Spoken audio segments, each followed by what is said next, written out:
If you went to Rockland Business Journal, you'd still get it, right? Yeah, I'm going to have to change the name, obviously. But it's rcbizjournal.com. RC Biz Journal. That's easy enough. RC. You'll find it if you want it, and I know you'll want it when you hear about what's in it on each and every given week. And the articles don't change once a week either. They change as they come up. Every day we're posting. Yep.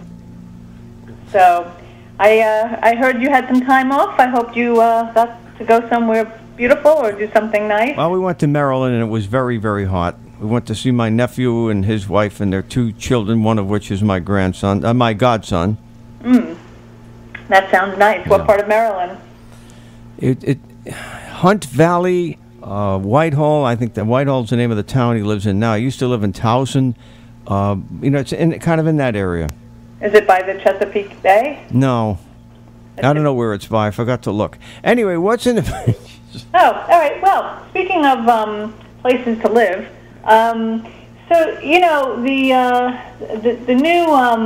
new rent laws have there's a lot of chatter, concern, consternation. If you're on the landlord side, I guess happiness and celebration if you're on the tenant side.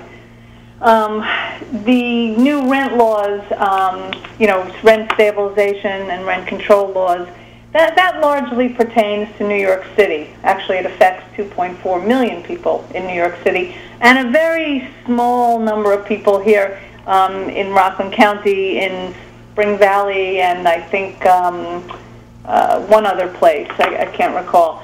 But there's a whole other side of the new law that will impact those who are in the business of real estate and renting multifamily or single-family homes.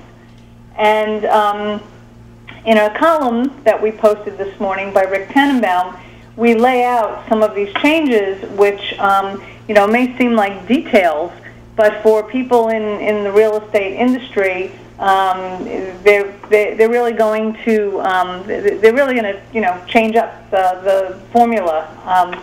So officially, it's called the Housing Stability and Tenant Protection Act of 2019, and just to give you some examples of what will be different. So to begin with, security deposits will be limited to just 1 month's rent, including single-family homes. Prior to this law, a landlord could request whatever they wanted. It was the basis of a contract, 2 months or 2 months in security or whatever. So now that's clearly defined. The provision also says that landlords,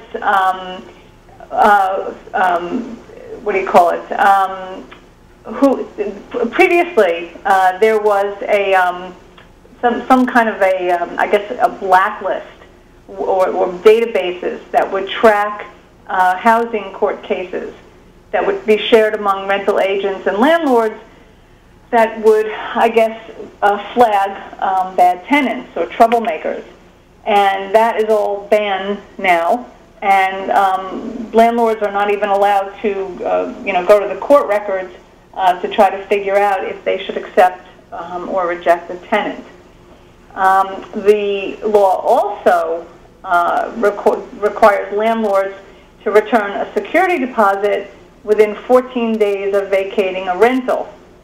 And that seems fair. I mean, except that sometimes for the landlord, it does take more than 14 days to assess damages if there are damages, or to get a contractor to estimate the damages.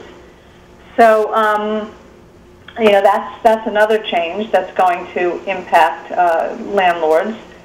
And landlords also will be required to provide up to 90 days written notice of rent increases that are greater than 5%, or the intention not to renew a lease for a tenant. So those are some of the new provisions. And there was another one that I wanted to mention. Well, okay, yeah. So also, if a landlord gets into a landlord-tenant dispute, there are restrictions on the amount a landlord can charge for the application fees, credit checks up to $20, and to limit late fees to either $50 or 5% of the rent, whichever is less. So the trades groups and the real estate groups are they're up in arms over this. There will be a lot of litigation on this. Where this will all shake out, who knows? If you're on the tenant advocacy side, you would certainly see these as wins.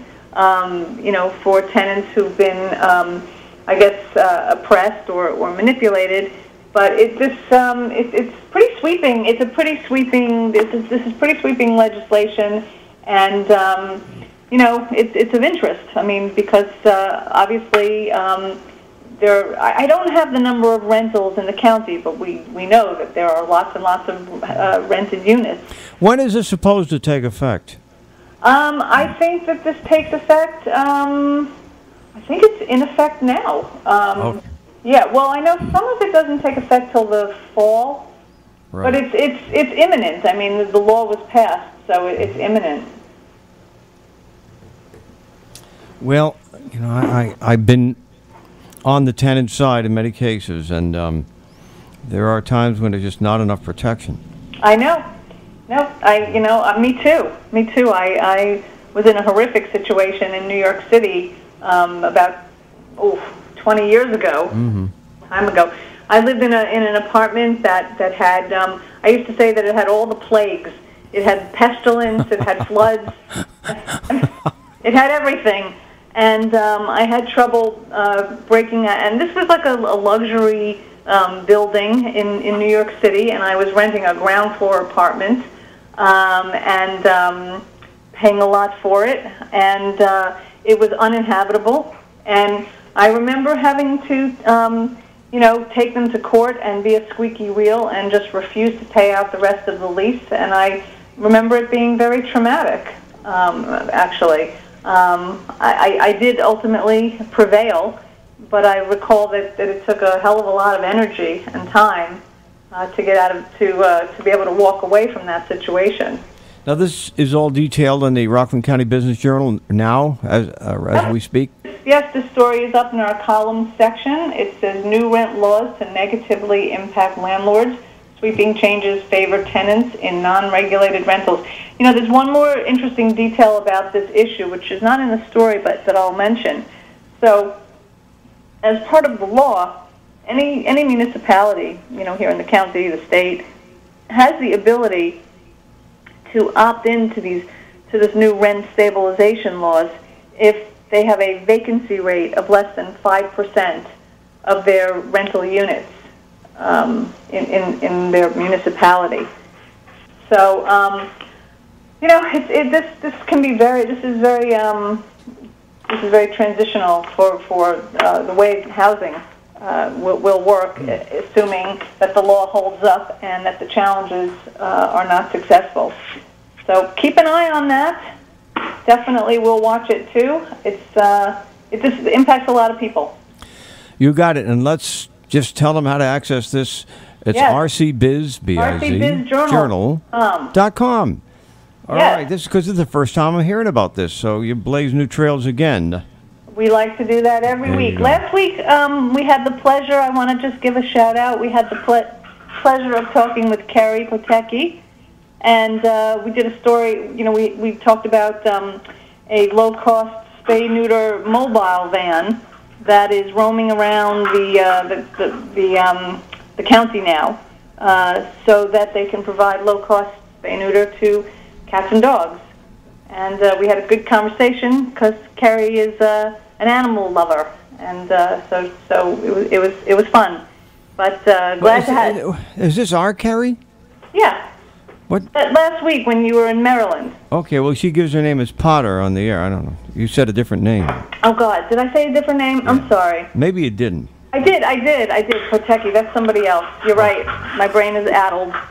All right. See, I'm here to keep people in check. All right. Anyway, I'll talk to you next week. All right, Tina. thanks. All right, Bye. take care. Tina Traster of the Rockland County Business